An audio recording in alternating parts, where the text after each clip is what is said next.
Before we get into today's video, please join me in surrounding the Collins family and loved ones in prayers and strength. They were the victims of Thursday's tragic murders committed by escape convict Gonzalo Lopez. May they feel everyone's love and support after this unbearable tragedy. On May 12th, officials said Gonzalo Lopez was being taken from the Hughes unit in Gatesville, Texas, to the Estelle unit in Huntsville for a medical appointment when he escaped. Due to his criminal history and restrictive housing status, Lopez was being transported in a separate, caged area of the bus designed for high-risk inmates. During the transport, Lopez reportedly got out of his restraints, cut through the expanded metal, and crawled out of the bottom of the cage. That's when law enforcement officials say he attacked the bus driver. The officer stopped the bus and engaged in an altercation with Lopez. The two of them eventually exit the bus. A second officer exited the rear door of the bus and tries to approach Lopez, who reportedly re-entered the bus and began driving away. The two officers fired shots at the inmate, which ultimately disabled the bus when a bullet struck a rear tire. The bus then traveled a short distance and left the roadway before Lopez got out and ran into the woods off of Highway 7 in Leon County.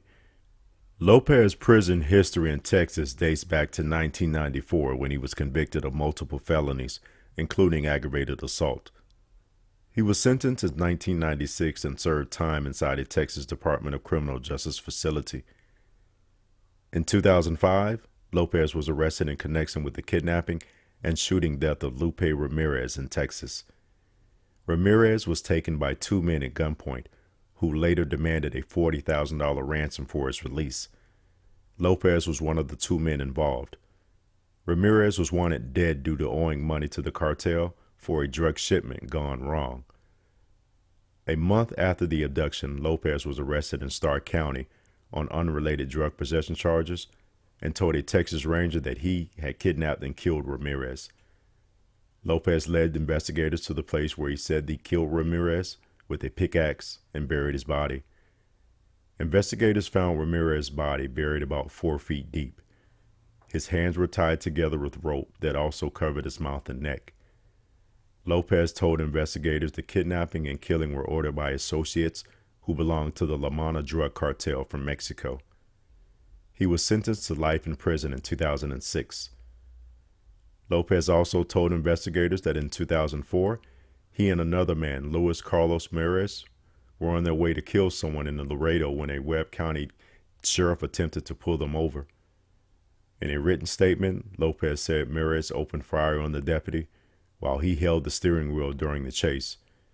Eventually, their car ran out of gas, and Lopez was able to escape into the brush and run for several hours. He was also able to hide from law enforcement while on foot until the next day, when he called a cartel associate to pick him up. Lopez was able to hide in Laredo, Mexico with the help of the cartel. Both Lopez and Morris were eventually taken into custody after a confidential informant pointed investigators to the two men. The 3-week search for Lopez heightened Thursday when someone called police because they were concerned they had not heard from their elderly relative. That led officers to a rural cabin near Centerville in Leon County, in the same area where Lopez had escaped the bus. Once police arrived, they found the bodies of 5 people, 3 kids and 2 adults. The victims were Mark Collins, 66, and his 4 grandchildren, brothers Waylon Collins, 18, Carson Collins, 16, Hudson Collins, 11, and their cousin Bryson Collins, also 11. The Tomball School District in suburban Houston said Friday that the 4 children were students in its district and the adult was their grandfather. Police said the family arrived at the home on Thursday, which was a vacation home for the family. They think they were killed Thursday afternoon because they were seen earlier that morning, and it's believed over the last 3 weeks Lopez hid in the woods and managed to break into homes for water, food, and a change of clothes.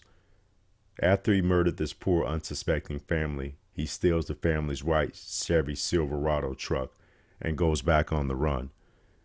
By late Thursday night, police officers in Jordantown, Texas, spotted Lopez driving the missing vehicle and disabled it by putting spike strips on the road.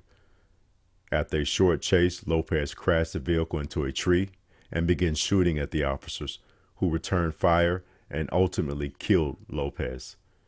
Lopez, who was armed with an AR-15 rifle and a pistol, fired several shots at the officers, but none of them were struck.